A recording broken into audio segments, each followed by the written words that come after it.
Programas del Perú, que convocando a CONFIEP, IPIS, la Unión Europea e IDEA, permite al pueblo peruano conocer nuestras propuestas contra la corrupción. Hoy,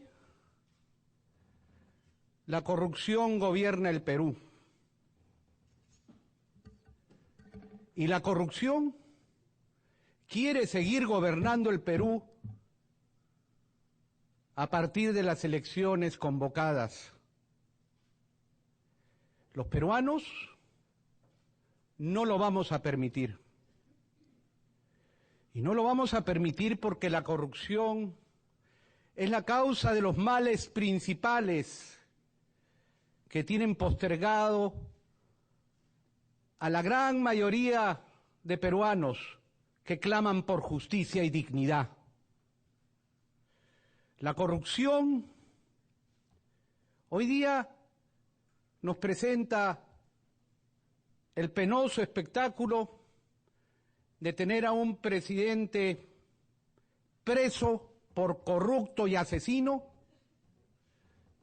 que pretende volver al país, que pretende volver al poder a través de su títere candidata. Y también el penoso espectáculo de presidentes que están libres porque aplicaron una indebida prescripción de delitos, o de presidentes que buscan impedir investigaciones abusando de las acciones de garantías como habeas corpus para que la justicia no actúe y esclarezca las denuncias en su contra. La corrupción tiene al Perú en una enorme crisis de valores, que además de tener un altísimo costo económico, que el propio Contralor que encubre la corrupción ha estimado en 10.000 millones de dólares al año, tiene una secuela expresada también en la inseguridad ciudadana, porque se han pervertido nuestros valores milenarios de la Mazúa, el Amayuya, el Amaqueya. Se ha pervertido la cultura del trabajo, la cultura de la verdad, la cultura de la honestidad. Y por eso es que hoy vemos que se mata para robar un celular, que la vida no vale nada. Porque claro, dicen, si un presidente roba y no le pasa nada, pues ¿por qué yo voy a tener que trabajar? También robo y mato, y no me va a pasar nada. Porque hay malos policías que son cómplices y que son delincuentes también. Porque hay malos fiscales y hay malos jueces y al final la delincuencia triunfa y la impunidad está consagrada. Por eso la inseguridad ciudadana y el crimen organizado actúa con impunidad.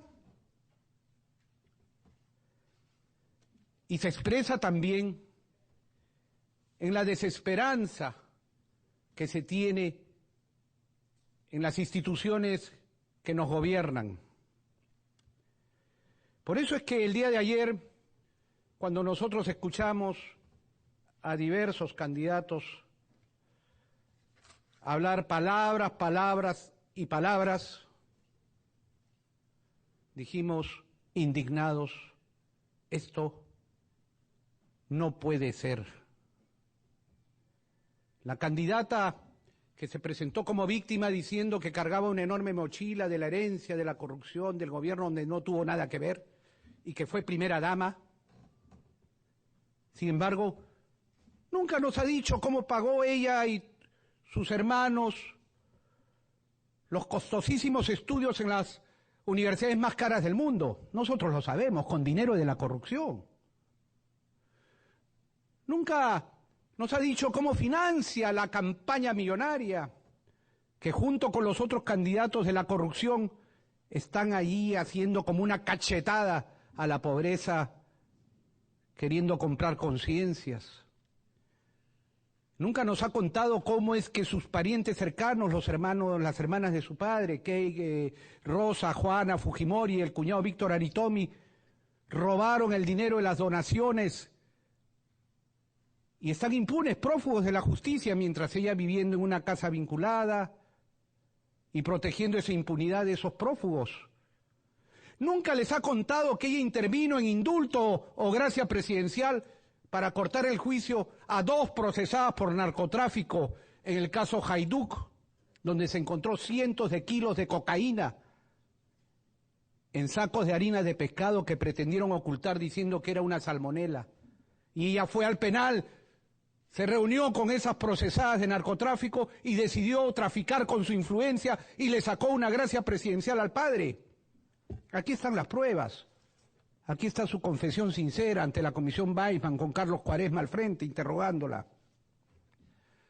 ¿No les dice que el actual secretario general de Fuerza Popular, Joaquín Ramírez, está acusado de lavado de dinero y ahí lo mantiene como brazo derecho? Tiene mucho que responder, pero dice que es víctima y que va a moralizar el país. ¿Le podemos creer? ¿Y podemos permitir que la corrupción vuelva al poder? Pues no lo vamos a hacer. Tenemos propuestas y el pueblo nos va a respaldar. Y el otro candidato, García, hablando de imprescriptibilidad, lo hemos escuchado. Pero ¿qué cara tiene?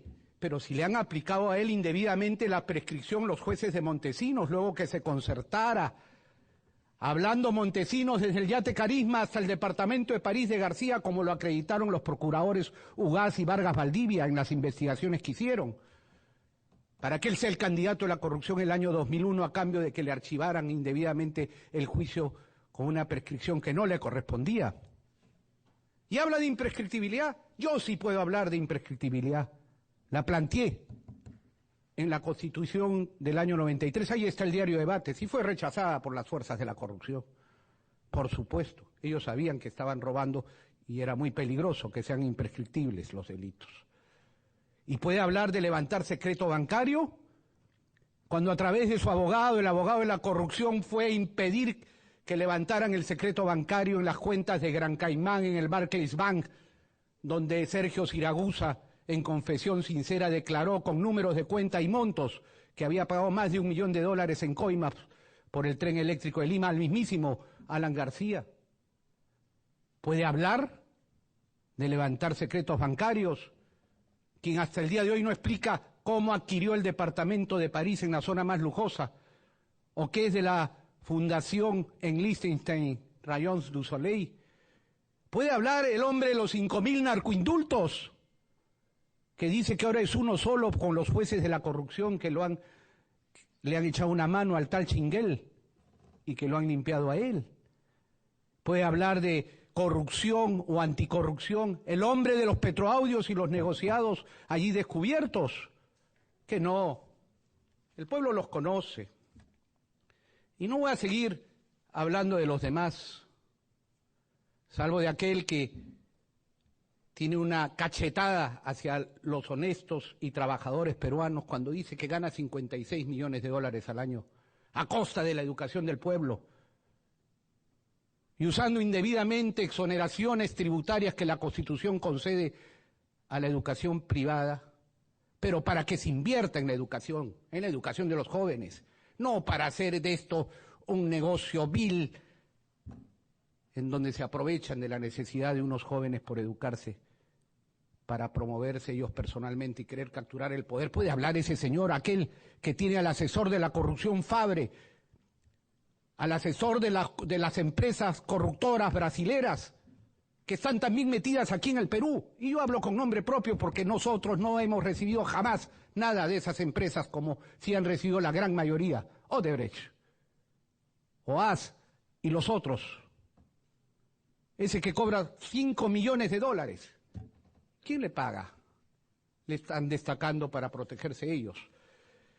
Pero señores, esto va a terminar porque nosotros tenemos como principio gobernar con el ejemplo y tenemos como principio que o se negocia o se gobierna y que la corrupción termina el 28 de julio del 2016. Corrupción cero, impunidad cero.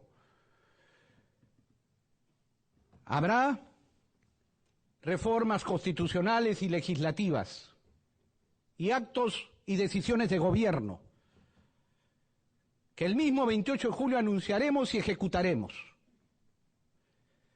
Nosotros nos basamos en principios. Primero que todo, garantizaremos y respetaremos la irrestricta libertad de prensa, que consideramos fundamental para la lucha contra la corrupción. Y apoyaremos al periodismo de investigación, no solo para descubrir el pasado, sino para que nos fiscalice también a nosotros, igual que el Congreso, igual que la Fiscalía, igual que todos los órganos autónomos del Estado. Primer principio, prensa libre. Segundo principio, fortalecimiento de las instituciones y de los poderes del Estado. Cada quien tendrá que cumplir su deber y lo tendrá que cumplir bien. Hablamos del Poder Judicial, del Ministerio Público, de la Contraloría, de los organismos reguladores, de las instituciones que tienen que trabajar dentro de la guerra a la corrupción que declaramos desde ya por siempre. Y además, el otro gran principio es que todo será con transparencia y participación ciudadana permanente. Aquí se acabaron los intocables y se acabó el poder absoluto de quienes creen que porque llegan al Congreso ya tienen 5 años para no hacer nada y protegerse entre ellos, o de quienes creen que porque llegan a ser jueces ya pueden hacer lo que les da la gana, como se controlan entre ellos, ¿no? Y se protegen entre ellos, y el pueblo expectante, sin poder hacer nada. Y eso incluye al mismísimo presidente de la República, presidente que no cumple lo que promete, a su casa. Y esto es, si es que no comete delito, porque si no, a la cárcel, como puede terminar el actual presidente. Nosotros queremos anunciar reformas constitucionales que se van a ejecutar con referéndum. Son reformas urgentes, que no pueden esperar 2 legislaturas. Y que queremos además que el pueblo las ratifique mediante su voto directo. Serán adoptadas por el Congreso en un plazo máximo que solicitaremos de 60 días, porque en 60 días estará convocado el referéndum, donde el pueblo se pronuncie directamente sobre nuestras reformas constitucionales y sobre los nombramientos que vamos a hacer para luchar contra la corrupción y acabar de una vez por todas con esta maldición de nuestra historia republicana. El sistema de nombramiento de los jueces dejará de ser a través del Consejo Nacional de la Magistratura. Junto con el pueblo se acaba este Consejo Nacional de la Magistratura. Demandaré al Congreso de la República que vaque a todos los actuales consejeros que son responsables de los jueces corruptos venales que hoy están en el Poder Judicial, jueces y fiscales. Y será sustituido ese Consejo Nacional de la Magistratura mediante reforma constitucional por órganos de control externo del Poder Judicial y del Ministerio Público, donde esté el ciudadano presente fiscalizando directamente. Queda claro, se acaba este Consejo Nacional de la Magistratura manipulado por partidos políticos e intereses subalternos. Partidos políticos como el Partido Aprista, porque yo hablo directamente. ¿Y cómo se va a nombrar a los jueces? Plantearé una disposición transitoria mediante la cual el presidente de la República someterá a referéndum un tribunal de honor que por única vez seleccione la nueva Corte Suprema de la República. Y digo la nueva Corte Suprema de la República porque todos los magistrados supremos, por mandato de la ley que plantearé al Congreso, se irán a su casa. Aquí vamos a una reforma judicial a fondo, señores. No vale que haya una reforma a medias. Y yo lo lamento por las excepciones que pueden no merecerlo. Pero es que o limpias todo de raíz, o si no volveremos a fracasar. ¿Cómo lo vamos a hacer? Como lo hacen las transiciones democráticas. Plantearé una ley ante el Congreso de la República, de la cual sí haré cuestión de confianza, de la cual ya se copió el presidente de la corrupción. Sí, ya se copió. No solamente copia los planes de gobierno, sino que copia los planteamientos. Al país le consta que yo planteé cuestión de confianza una y otra vez. Y si el Congreso no acepta nuestros planteamientos, pues iremos a que el pueblo dirima como lo establece la Constitución. Así de claro, así de concreto. La ley que plantearemos, como fue, por ejemplo, la transición democrática de la dictadura de Franco a la democracia, en esa transición ejemplar que fue la transición española, se baja el límite de edad de 70 a 55 años de edad y todos se van a su casa. Porque aquí tiene que haber un cambio de raíz. Tuvo la oportunidad el Senado el año 79, con la Constitución del 79, y no lo hizo. Y dejó a vocales que inclusive habían puesto al estatuto revolucionario de la dictadura por encima de la Constitución.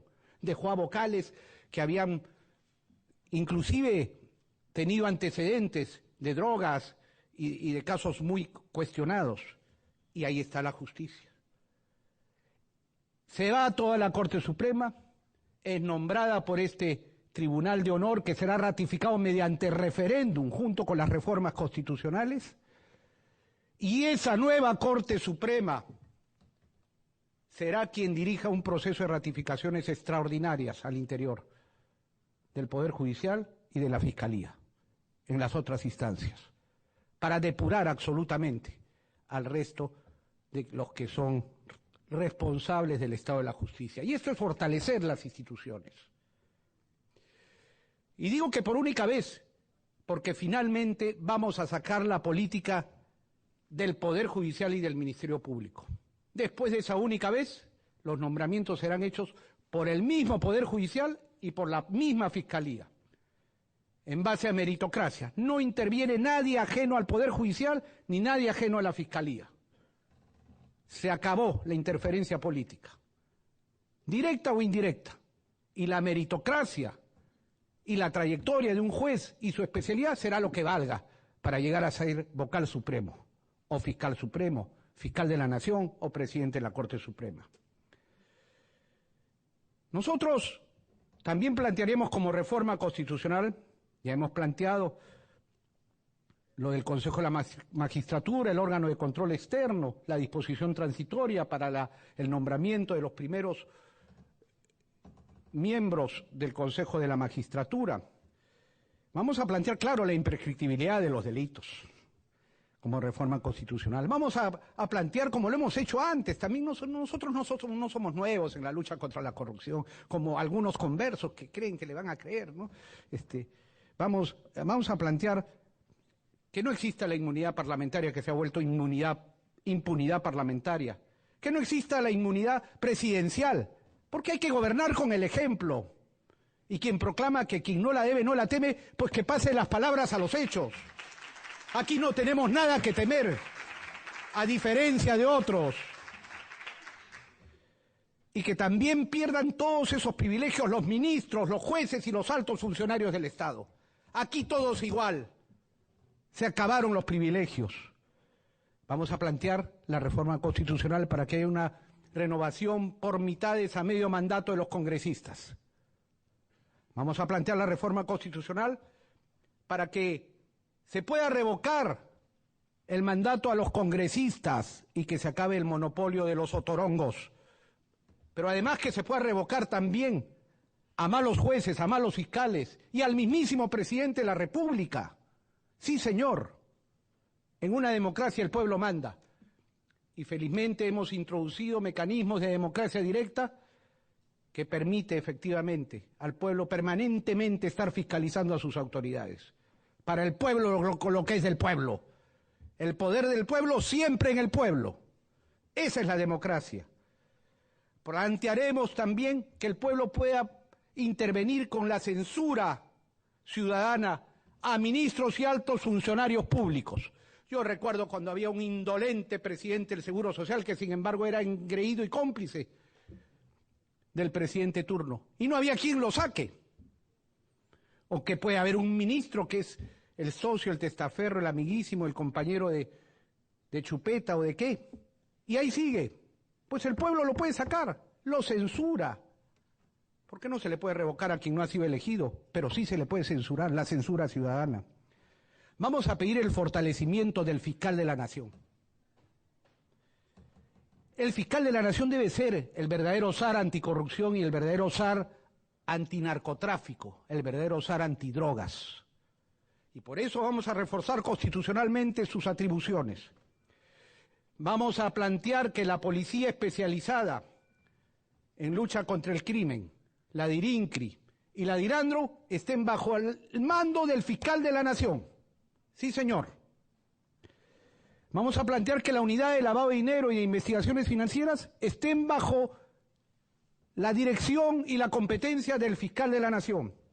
Vamos a plantear que el fiscal de la Nación por sí y ante sí pueda disponer interceptaciones telefónicas en la lucha contra el crimen organizado, contra el crimen de la corrupción y el narcotráfico. Vamos a plantear que también el control de los insumos químicos esté bajo la competencia del fiscal de la Nación. Vamos a plantear que el fiscal de la Nación pueda ordenar detenciones preventivas en la investigación del delito. Vamos a plantear que las negociaciones de colaboración eficaz, confesión sincera, estén reforzadas junto con los temas de arrepentidos, recompensas y testigos protegidos dentro de la competencia del fiscal de la Nación. Vamos a ratificar sus competencias del secreto bancario y tributario como acceso fundamental. Y por cierto, todo lo que sea cooperación internacional, no solo en el intercambio de información, sino para poder gestionar convenios en donde los países responsables, consumidores de drogas, asuman su responsabilidad en los hechos, apuntando todo lo que deben hacer financieramente y con todo lo que tengan para programas de sustitución de cultivos de droga. Ese es el fiscal de la Nación que queremos. Un fiscal de la Nación que ojalá se reencarnara don Gonzalo Ortiz de Ceballos, que fue un fiscal de la Nación ejemplar, que luchó contra el crimen, contra la corrupción, el primer fiscal de la Nación. O Álvaro Rey de Castro, que fue un gran defensor de los derechos humanos, de la legalidad. Pero por eso es que no hay que crear más zares. El gran zar anticorrupción, el gran zar antidrogas, fiscal de la Nación. El nuevo fiscal de la Nación. Y vamos a plantear como reforma constitucional el fortalecimiento del Contralor. El Contralor excepcionalmente será nombrado, lo nombraré el 28 de julio y pediré su ratificación también en el referéndum convocado 60 días después. Y digo excepcionalmente porque será por una vez. Institucionalmente, en la reforma constitucional que planteo, el Contralor será elegido por los funcionarios y el personal de la Contraloría General de la República, por los técnicos que estarán calificados y donde no debe haber intervención política de nadie. Así de claro, así de contundente, así se consolidan las instituciones, porque yo sé, y el que conoce el trabajo de la Contraloría sabe que ahí hay muy buenos técnicos, muy buenos profesionales, muy buenos que están trabajando en casos, pero que les atan las manos, porque el Contralor termina siendo un instrumento político del poder de la impunidad. Y entonces hay que quitar las manos de la política, de quien lo nombra, de quien lo ratifica, y que sea la Contraloría quien finalmente, igual que en el Poder Judicial, elegirá a sus jueces y a sus magistrados, la Fiscalía a sus fiscales hasta el fiscal de la Nación, la Contraloría también elegirá al Contralor General de la República. Pero por una vez, con disposición transitoria, se planteará quién es el Contralor General de la República a ser ratificado en el referéndum, 60 días después de convocado.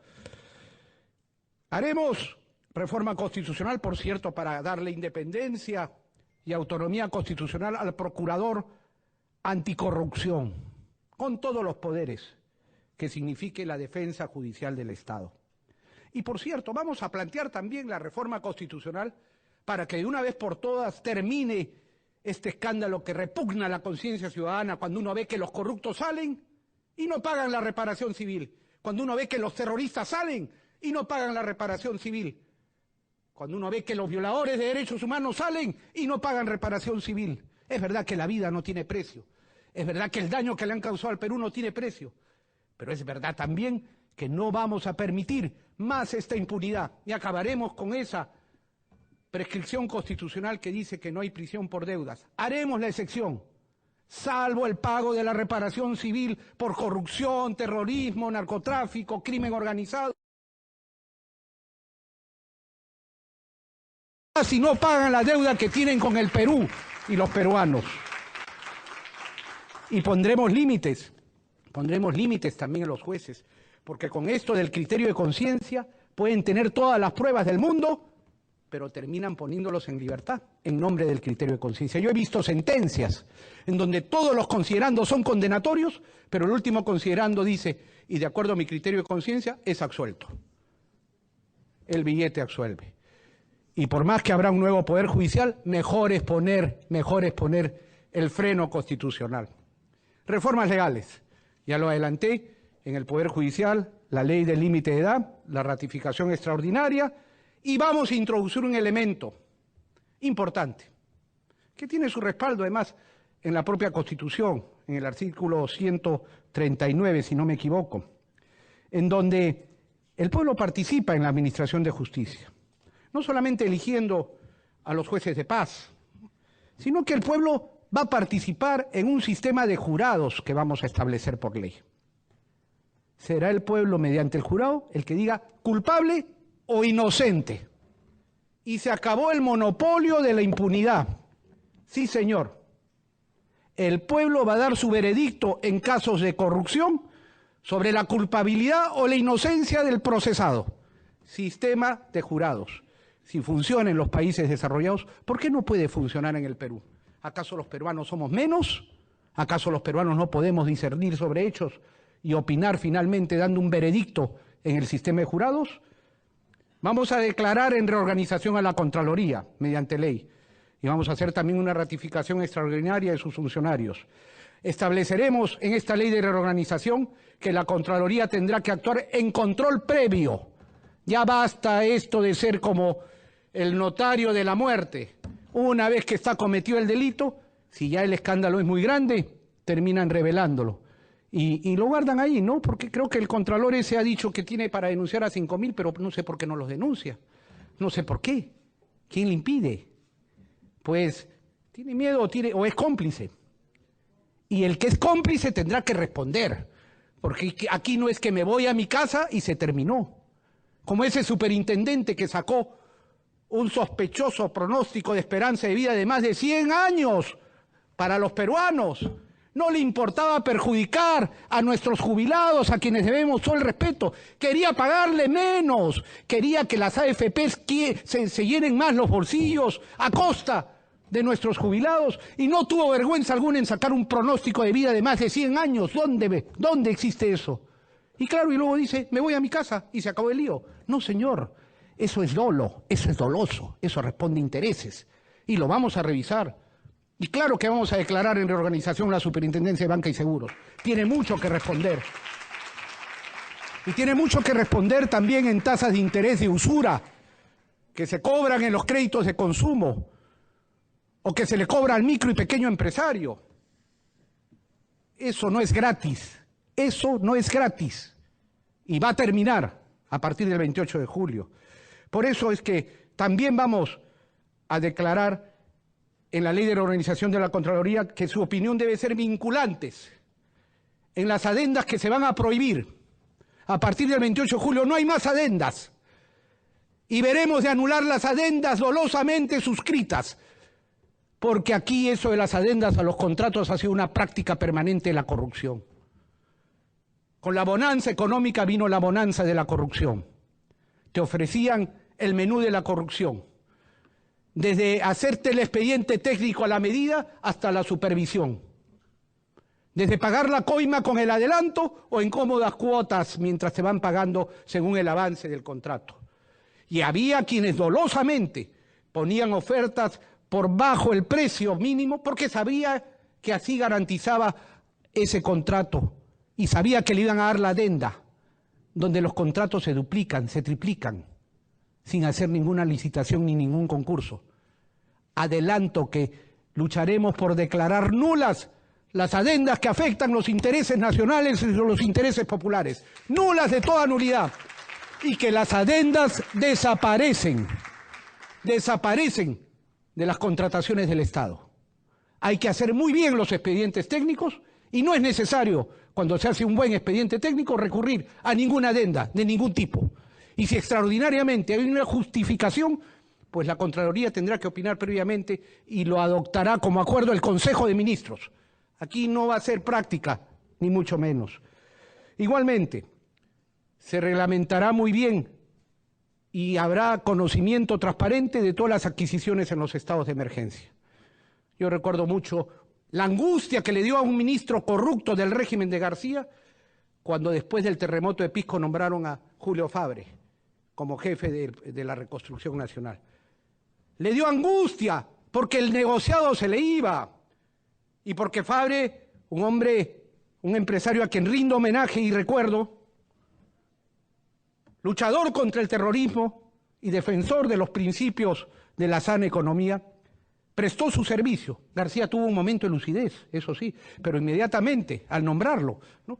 Pero inmediatamente le sabotearon, le llenaron de 50 personas, no podía hacer nada hasta que renunció. Y claro, ¿qué quería ese ministro? Quería pues hacer todas las compras directas a los precios que les dé la gana. Pues esas declaratorias de estado de emergencia para que se enriquezcan y se hagan las compras sobrevaluadas terminan. Van a tener que ser muy legisladas y muy controladas. Vamos a declarar en reorganización la Policía Nacional, empezando por la depuración que se tiene que dar de los malos elementos que hoy día deshonran el uniforme de nuestra Policía Nacional. Afuera, y serán procesados los que tengan que ser procesados, porque no basta echarlos a la calle a los delincuentes, hay que meterlos a la cárcel y hay que degradarlos y quitarles el uniforme en ceremonias públicas. Así de claro. La policía tiene que especializarse, no puede continuar como hasta ahora, en donde el que debe investigar está dirigiendo el tránsito o encima de un escritorio. Tiene que capacitarse, tiene que haber transparencia en los ascensos y los destinos de la policía. Tiene que haber, por cierto, un incremento de sueldo sustancial. No como ahora un candidato dice de 5.000 soles porque se acordó de la policía en la víspera de las elecciones. No, señor, nosotros hemos estado con la policía. Nosotros hemos estado cuando en el gobierno de García hubo un paro policial. Y cuando le iban a meter tanques, yo dormí en la 42 Comandancia. Y ahí intervine para que Celso Pastrana, Juan Cueva, Régulo Peña no fueran detenidos y que no hubiera un baño de sangre, porque se sacó a la Fuerza Armada. Recuerden que ahí ha pasado la masacre del Frontón, ¿no? Y este señor le gusta, pues, el crimen y la sangre. A Galán García, por supuesto, me refiero. Así que habrá aumento de sueldos, todo lo que podamos. Y al sueldo básico. Al sueldo básico. No como ahora. No como ahora. Y rescataremos el respeto y la confianza de la población. Habrá incremento de penas a la corrupción. Para corruptos y corruptores, cadena perpetua con penas no menores de 15 años y que incluya el tráfico de influencias. No tendrán beneficios penitenciarios, la cárcel será efectiva, se tomará en cuenta la reincidencia como agravantes si es funcionario público, juez, fiscal, policía, contralor, autoridad electa. Las penas serán acumulativas y la prisión será obligada durante el juicio. Habrán procesos sumarios de 6 meses máximo, con prohibición de dilación de juicio. Se limitará el habeas corpus y las acciones de garantía para que no impidan las investigaciones fiscales y judiciales. Vamos a poner punto final a ello. Se hará una ley que perfeccione la colaboración eficaz, testigos protegidos, confesión sincera. Se acabarán los arbitrajes en los contratos del Estado. si hay discrepancia en un contrato, al Poder Judicial, porque esa es otra práctica corrupta. Desde que firmaban el contrato ya sabían que iban a ir a arbitraje. Y los árbitros luego decretaban unas sumas millonarias que tenían que pagar los consejos municipales, las regiones, el Estado, y embargaban directamente las cuentas. Lo hemos visto en televisión, han habido casos específicos. Es una corruptela institucionalizada. Y eso se acabó al Poder Judicial. Respetaremos, eso sí, los convenios internacionales que garantizan el arbitraje como mecanismo de solución de conflictos en las inversiones. Y tenemos mucho tiempo, muchas propuestas más, como la creación de una Secretaría de Estado de Información y Transparencia, como la ley que incaute los bienes de todos los colaboradores y responsables de las empresas que probadamente contraten con corrupción y participen en lavado de dinero. Me falta muy poquito, muy poquito. La ley que cree el Cuerpo Técnico Oficial de Peritos del Estado, otra práctica. Aquí se presenta García, por ejemplo, y dice, no tengo enriquecimiento ilícito. Claro, tiene su perito. ¿Ah? Aquí hay peritos de la corrupción también. ¿Quién nombra esos peritos? Pues señores, habrá un Cuerpo Técnico Oficial de Peritos del Estado con concurso público y a dedicación exclusiva. Habrá una ley de reorganización de la OCE, del Organismo de Supervisión de Contratos del Estado, nombrando a sus integrantes en concurso público transparente, para que no se repita que la amiga de la primera dama sea la que esté allí, o la amiga del presidente, o quien sea, para garantizar toda la impunidad en las contrataciones del Estado. Perdón. Y no quiero abusar, pero tenemos, como digo, muchas más propuestas que, por cierto, para coincidir con algunos, estamos de acuerdo en que hay que dar una simplificación administrativa a fondo. Pero la gran corrupción no está ahí en el funcionario de mando medio. La gran corrupción está en el presidente, en los ministros, en los lobistas, en el tráfico de influencias. Pero es verdad que hay que simplificar trámites para evitar que la corrupción también se extienda por toda la administración pública, a la cual hay que garantizarle la carrera pública, mediante una escuela de gestión pública y mediante una garantía con estabilidad. Y claro, el financiamiento de los partidos políticos, tal como lo estamos viendo, tenemos que plantear una reforma legal para que si se prueba ese financiamiento ilegal, no solamente venga la multa que le ponen, ¿no? Porque los corruptos se ríen de la multa, ¿no? Ahí tenemos a Plata como cancha, ¿no? Que le han puesto 3, 4 millones y dice, bueno, ¿qué importa? Pues ya lo pagaré, ¿no? Ya lo pagaré con su estilo gangsteril que tiene, ¿no? ¿No? Pues no. Si se prueba el financiamiento ilegal, se anula la elección y van a la cárcel. Así de claro, así de sencillo.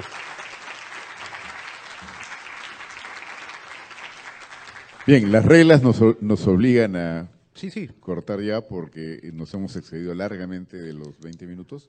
Gracias por la presentación. Igual lo invito a tomar asiento y vamos a tener una rueda de intervenciones del panel para poder recuperar el tiempo que nos hemos tomado. Vamos a comenzar entonces ahora con Eduardo Dorian. Gracias por la exposición. Las propuestas son muchas, algunas me parecen interesantes, pero una pregunta que queda es, usted la última vez fue socio de gobierno desde el Ministerio de Justicia y hubo el esfuerzo de la Seriajus, el esfuerzo a reforzar los espacios anticorrupción, pero estas propuestas son mucho más grandes. ¿Por qué un elector esta vez debería decir, Fernando Olivera llegar al gobierno sí implementaría este shock de reformas, pero la última vez que fue gobierno no hizo tantas reformas? Te agradezco la pregunta, porque yo sí reconozco el esfuerzo de Seriajus. ¿Está funcionando esto?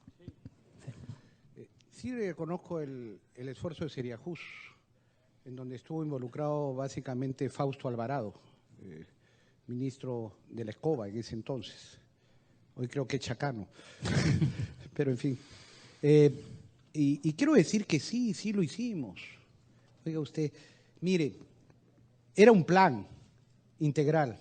Yo puse todo el peso político que tenía para mejorar los ingresos de los magistrados. Y prácticamente se duplicaron. Los pusieron al nivel de los diputados, de los congresistas, de los ministros. Como manda la Constitución, además. Pero ¿cuál era el sentido? Esto no era un premio para los jueces corruptos, para los magistrados incapaces. No, es que esto mismo que he planteado Lo planteé al Congreso de la República como iniciativa legislativa siendo ministro de Justicia, la reducción de la edad. ¿Pero qué pasó? Los lobbies, pues, del Poder Judicial, los abogados congresistas, que patrocinan causas, directa o indirectamente, hicieron un lobby tremendo y no permitieron que saliera la iniciativa legislativa. Por eso es que ahora advertidos están, o me aprueban las reformas, o si no se someten a las consecuencias, porque yo voy de la mano con el pueblo. Y si no me voy a una iniciativa y gobernaré con referéndum, y gobernaré de la mano con el pueblo, con los mecanismos de democracia directa que la Constitución del 73 me preocupé mucho en introducir. Así que aquí no estamos hablando teorías, esta es una lucha continua. Yo no soy nuevo en la lucha contra la corrupción, mi vida la he consagrado desde que trabajo en la Fiscalía de la Nación. Y ahí está la historia. Lo que pasa es que hay muchos que no la conocen, no la recuerdan, y yo sé cómo luchar contra la corrupción, contra el problema número 1 del Perú. Gracias. El turno de Luis Salazar. Muchas gracias. Discrepando un poquito con la poca importancia, digamos, al tema de la simplificación y todo eso, yo vengo del sector privado, nosotros creemos que uno de los grandes problemas es esta gran corrupción menuda que hay en el país y que está haciéndole muchísimo daño al desarrollo de la micro, de la pequeña, de la mediana, inclusive de la gran empresa. Existe una gran informalidad. De acuerdo a un candidato que estuvo antes, esta informalidad se debe principalmente a que no pueden ser formales, no tanto a que no quieran ser formales.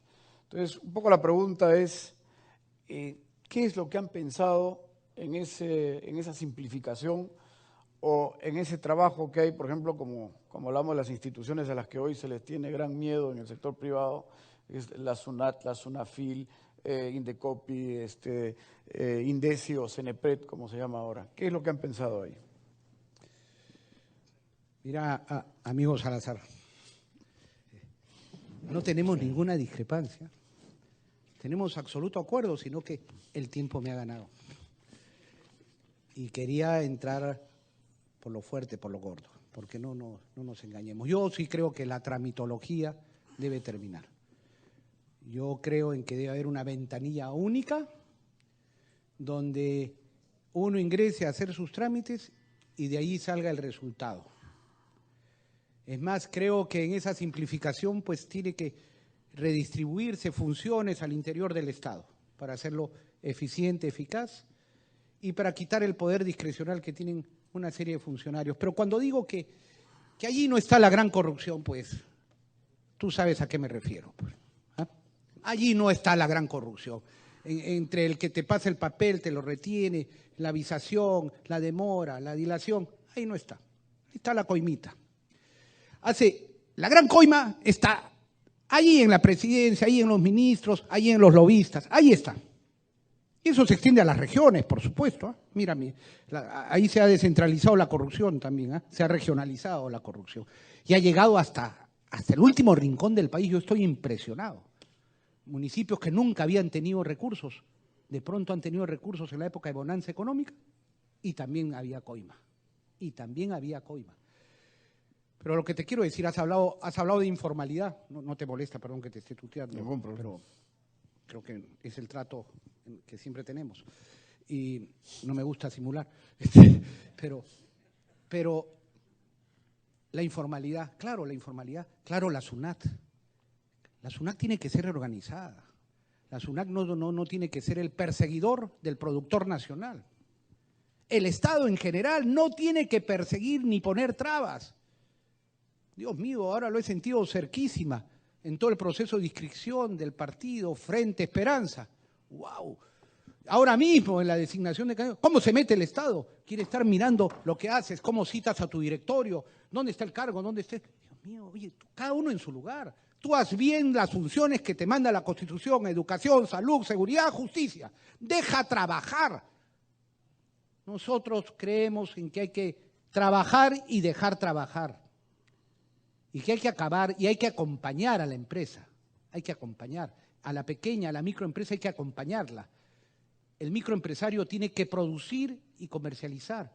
El Estado debe acompañarlo, debe darle el apoyo para el servicio financiero, para el servicio contable. Y, por cierto, todo un largo periodo para la formalización. Pero es que, ¿por qué existe la informalidad? No nos engañemos. Existe la informalidad porque hay un mercado informal. No solo está el que produce, sino el que compra. Y no voy a decir que todos compramos, pero de repente más de uno está aquí, de repente inclusive ya violando los derechos de autor, comprando la película, el DVD por ahí, o de repente va por ahí y dice, bueno, mejor San Francisco, y hay todo un sistema. Si hay 70% de informales, es porque hay 70% de compradores informales, así que no seamos hipócritas.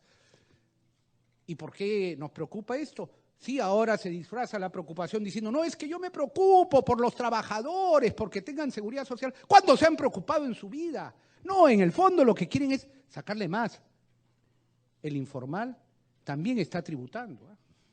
Todos tributamos por la vía de consumo. Es verdad que, sin embargo, nosotros tenemos que fortalecer al productor formal y tenemos que darle nuestro apoyo resuelto como se le da al tratamiento debido en los tratados internacionales, en abrir mercados y en reconocer todo lo que significa la creación de puestos de trabajo y el mantener también a un Estado que tiene tanta obligación que realizar en temas sociales.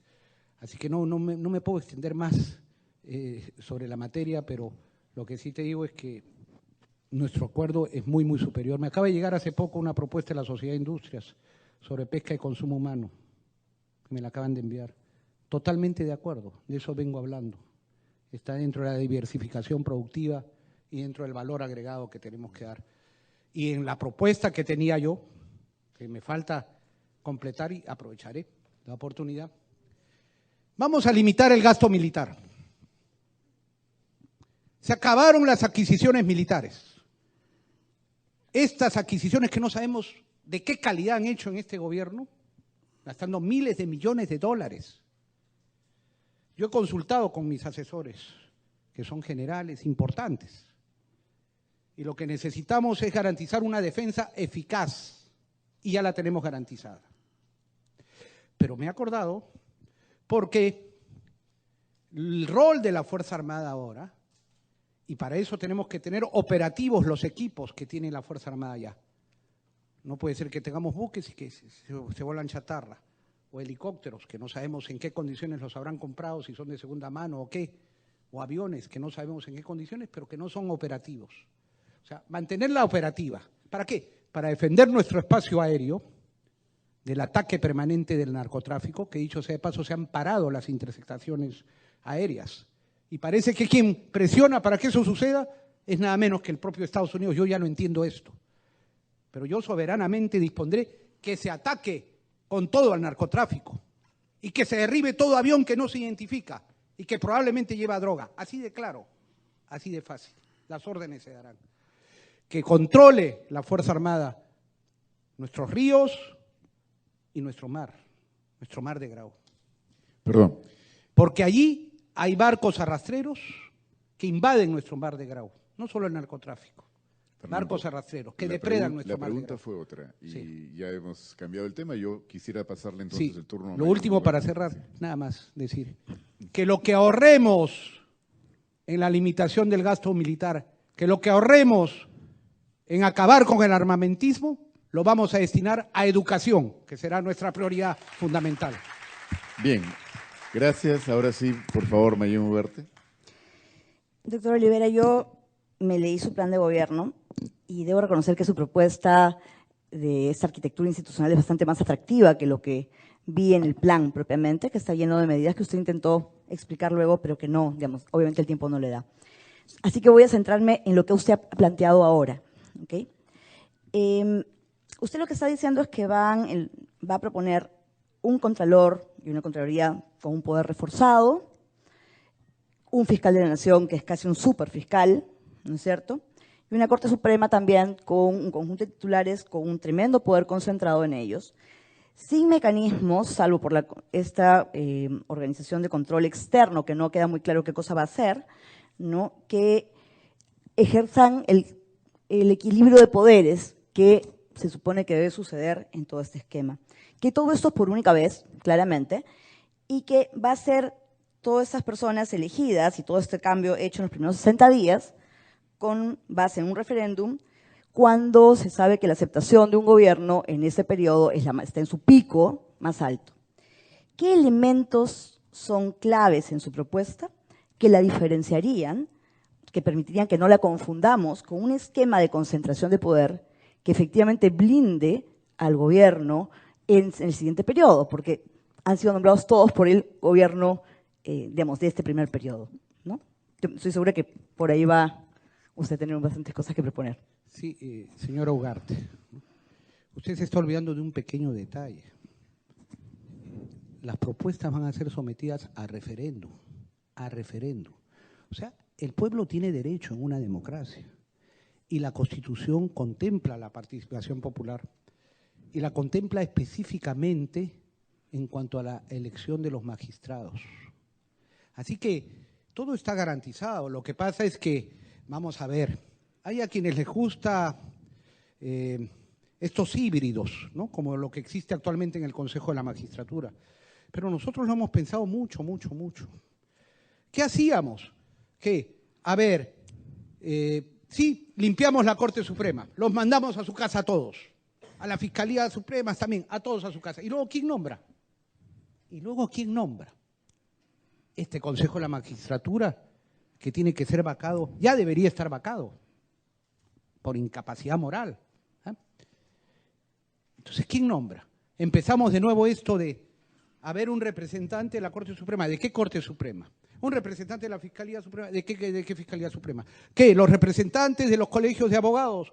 ¿Para qué? Para que de nuevo se repita la historia de que el partido político que está organizado y que hace mejor campaña sea el que coloque ahí a su representante, y ese se llama el APRA. ¿Ah? O los representantes, dicen, de los rectores de las universidades públicas o privadas, para que se repita la misma cosa. No, hay mecanismos, ¿no es cierto? Y entonces pensando, dijimos, sí señor, con coraje, uno asume su responsabilidad. Y vamos a hacer la propuesta de ese tribunal de honor, perdón, vamos a hacer la propuesta de ese tribunal de honor consensuado con la sociedad civil. No van a ser militantes de nuestro partido ni de nada. No, vamos a buscar los mejores. Fíjate que, para que veas que no somos sectarios, ¿ya? No somos sectarios. Decíamos, íbamos a decir, no, pero tienen que ser miembros que no tengan militancia partidaria alguna. ¿Pero acaso el pertenecer a un partido te termina descalificando como hombre de bien? Al contrario, el que está en política auténticamente está dedicado y tiene una vocación de servicio. Sino que ahora el político se ha vuelto un politicastro, ya es algo ya hasta, ¿no?, de desprestigio. Pero yo creo que en todas partes, con o sin militancia política, existen peruanos y peruanas probos, por encima del bien y del mal, como se dice. Y lo consensuaremos. Y por eso el pueblo votará y confiará. ¿Qué otras alternativas habían? Elección popular. Vamos a ver. Para que repitan la historia de las campañas millonarias, por más que tú digas con financiamiento público, con el canal del Estado, no señor. Entonces, el más organizado de nuevo vuelve a meternos a su gente. Es que una cosa es teorizar y otra cosa es gobernar. Y yo soy un hombre de acción que toma decisiones y asume responsabilidades. Y por eso dije, no señor, yo lo voy a trabajar como jefe de Estado, voy a coordinar y consensuar con quien tenga que consensuar y le haré una propuesta al país que la someteré a referéndum por única vez. Fíjese, que después lo que estoy planteando constitucionalmente es que sea el mismo Poder Judicial y el mismo Ministerio Público quien nombre a sus magistrados. Se acabó cualquier intervención externa. Y por meritocracia, no por influencia política ni por otro tipo de interés. Así de claro, así de democrático, así de independencia de poderes. Muchas gracias. Y la última pregunta a cargo de Fernando Carvalho. Ella ha sido un poco formulada con mucho más sutileza de lo que yo soy capaz por Mayo Ugarte, en el sentido de que leí su plan de gobierno Y me he quedado totalmente sorprendido por las cosas que ha propuesto usted, No que cont- por no contaba revolucionario que con mi sea, astucia. no aparecen en el plan de gobierno. Lo más sorprendente, repito, de todo lo que he escuchado, que tiene varias cosas sorprendentes, es que no aparecen en su plan de gobierno. Entonces, yo quisiera que usted haga un ejercicio de sinceridad, al cual naturalmente usted es habitual, y decirnos cómo es posible que las cosas sustanciales que ha propuesto hoy no aparezcan en un documento que usted presentó hace poco más de un mes, incluido temas sobre defensa nacional que tampoco aparecen. Hay dos cosas que me han puesto una pista interpretativa. Una, que usted diga, estuve pensando, da la impresión de que es un proceso que fue más allá del plazo fijado por el jurado electoral, pareciera. Y la otra cosa que hace pensar es una Hay que pensar insistencia siempre, Fernando, hay que pensar bueno, pero siempre. cuando uno presenta un plan de gobierno, eso es el pacto escrito al país. Y resulta que ahora hay un plan de gobierno bis, mucho más radical y mucho más vehemente. Pero en fin, quería comprender cómo Sí, es sí. posible A eso, ver. que tantas ideas, que este vendaval de proyectos legislativos y de reformas haya sido producido después del plazo vencido. Y eso está conectado con otra pregunta, si es que me permite. En el caso hipotético, hay que ponerse en todas las eventualidades de que usted no sea elegido, cosa que puede pasar, ¿no es cierto? ¿Cuál sería su función? ¿Cómo piensa usted que podría contribuir durante los próximos 5 años si es que, por desventura, no fuera elegido usted para el próximo 28 de julio? Bueno, muchas gracias, Fernando, por tus predicciones. Es hipótesis, ¿no? ¿Sabes qué? Aquí entre amigos se te ve el ramalazo. Pero bueno, te voy a convencer, votarás por la escoba. Mira, te voy a explicar. Un hombre de Estado no se rige por un plazo que le pone el Jurado Nacional de Elecciones. Esa es una mentalidad burocrática. ¿Ok? Un plan de gobierno está en formación permanente. En nuestro caso particular te voy a decir las condiciones especiales que hemos tenido. Con las trabas que nos pusieron en el Jurado Nacional de Elecciones, recién nos han dado la inscripción el 25 de diciembre.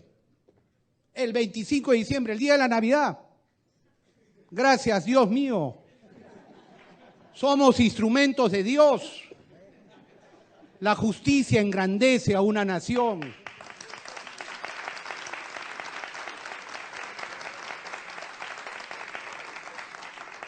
Y entonces, en medio de esa burocracia que nos dieron la inscripción, así como se la arrancamos también al propio Montesinos cuando nos pidió 500.000 firmas y no pudieron impedirnos participar en las elecciones, así ahora, el 25 de diciembre tuvimos la inscripción. Pero te voy a decir algo, el Jurado Nacional de Elecciones va más allá de lo que le compete. Este no es rol del Jurado Nacional de Elecciones, ponerte fechas para tu plan de gobierno, ponerte un formato, hacer el diagnóstico, el pronóstico, esto y las mediciones. ¿Esa es función del Jurado Nacional de Elecciones, te pregunto? ¡No! Su función es que haya elecciones transparentes y limpias y que se respete la voluntad popular. Y te lo digo con autoridad, porque yo en 1980, en la elección del 80, aquí en esta universidad, aquí, en mi universidad, la Universidad del Pacífico, de la cual tengo orgullo, trabajando en el Centro de Investigación de la Universidad del Pacífico, bajo la dirección de Luis Bustamante Belaunde, trabajamos el proyecto de elecciones y planes de gobierno, 1980, con el auspicio y el financiamiento de la Fundación Socialdemócrata Friedrich Ebert. ¿Por qué? ¿Cuál era nuestra preocupación? Que los partidos políticos, después de 12 años de dictadura, llegaran al poder sin tener plan de gobierno. Y que los electores, después de 12 años de dictadura militar, votaran por quien habla más bonito. O como ahora, ¿no? Que dicen que roba pero hace obra, o miente pero miente bonito, o me regala. Sí, y sacamos la guía del elector. Nosotros, yo, con un equipo multidisciplinario, diseñamos un plan de gobierno mínimo que debían tener los partidos políticos y conseguir la respuesta de todos los candidatos, de todos, y de sus jefes de planes de gobierno. Pero como te digo, mira, entonces según la lógica que tú trabajas, debería haber dicho, Jurado Nacional de Elecciones, ¿hasta qué fecha era? 20 de diciembre se presenta plan de gobierno y después de eso, nada más. No, señor, eso no es gobernar, eso no es gobernar.